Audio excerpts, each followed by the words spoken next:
জনপ্রিয় এবং জনপরিচিত দুটোর মধ্যে পার্থক্য আছে। আমি শারীরিক কসরত দেখালাম, আমি ডিগবাজি দিলাম, আমি জনপরিচিত, আমি জনপ্রিয় না। জনপ্রিয় হচ্ছে মোশাররফ করিম। শিক্ষা আপনাকে শিখিয়ে দেবে যে আপনার প্রতি কেউ দুর্ব্যবহার করলে আপনি তখন তার সাথেই আপনি সেটা পাল্টাঘাত করবেন, নাকি আপনি সময় নিয়ে অপেক্ষা করবেন। শিল্পীদের যে বিভিন্ন সংগঠন রয়েছে, বিভিন্ন ফেডারেশন রয়েছে, অভিনয় সেটাই। শিল্পী সংঘ বলেন কিংবা চলচ্চিত্রের বিভিন্ন সংগঠন, তাদের কি ভূমিকা রাখার? তাদের তো ভূমিকা রাখা উচিত, কিন্তু তারা তো পিকনিক ছাড়া আসলে কিছু করেন না। তারা পিকনিক করেন, ক্রিকেট খেলেন, আমি এগুলোই করতে দেখি। সরি টু সে আমি কিছুই করতে দেখি না, এবং খুব সরি টু সে আমি সবাইকে শিল্পী বলতো আমি রাজি না। যেমন আমাকে যখন কেউ বলে যে আমি বলছি প্লিজ অভিনেতা বলবেন না, আমি পারফর্মার। অভিনেতা অনেক বড় শব্দ। অভিনেতা হচ্ছে হুমায়ুন ফরিদি, অভিনেতা হচ্ছে গোলাম মোস্তফা, অভিনেতা হচ্ছে লেসে আবুল খায়ের, আবুল হায়াত, এরা হচ্ছে অভিনেতা।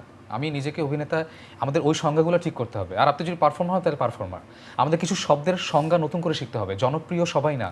আজকে আপনার লাখ লাখ ফলোয়ার আছে, আপনাকে প্রত্যেকটা মানুষ দেখছে, আপনি বেসুরো গলায় গান গাচ্ছেন, যেখানে একজন সুরেলা গলায় গান গেয়েও সুযোগ পাচ্ছে না, কিন্তু বেসুরো গলায় গান গাওয়া মানুষকে আপনি ভাইরাল করে দিচ্ছেন। তার মানে এই না যে সে জনপ্রিয়, সে জনপরিচিত। জনপ্রিয় এবং জনপরিচিত দুটোর মধ্যে পার্থক্য আছে। আমি শারীরিক কসরত দেখালাম, আমি ডিগবাজি দিলাম, আমি জনপরিচিত, আমি জনপ্রিয় না।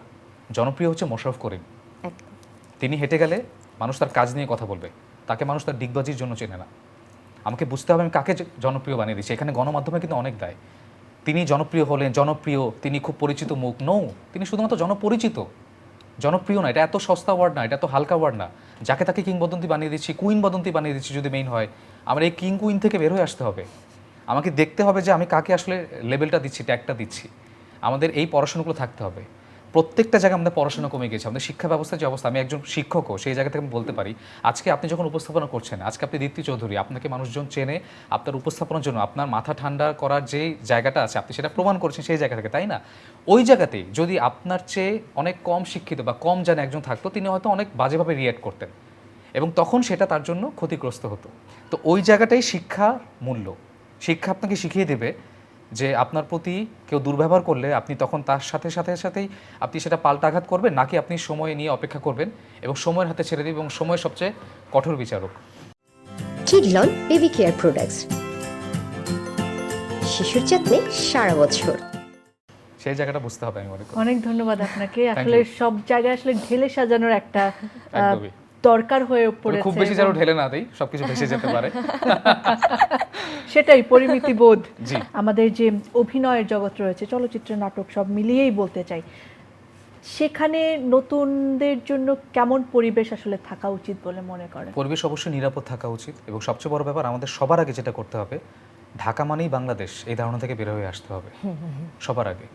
বাংলাদেশের 64টা জেলা আছে, আপনি জানেন না বা আমিও হয়তো জানি না, আমার চেয়ে হাজার কোনো এক ভালো অভিনেতা ঠাকুরগাঁও বা দিনাজপুরে কোনো এক থিয়েটারে দিনের পর দিন কাজ করে যাচ্ছেন, জাস্ট বিকজ তার হয়তো সেই এক্সেসটা নাই। তিনি হয়তো নিকেতন বা ইফটিসি চেনেন না বলে তিনি হয়তো এখানে আসতে পারছেন না, বা চ্যানেল আই চেনেন না বলে আসতে পারছেন না।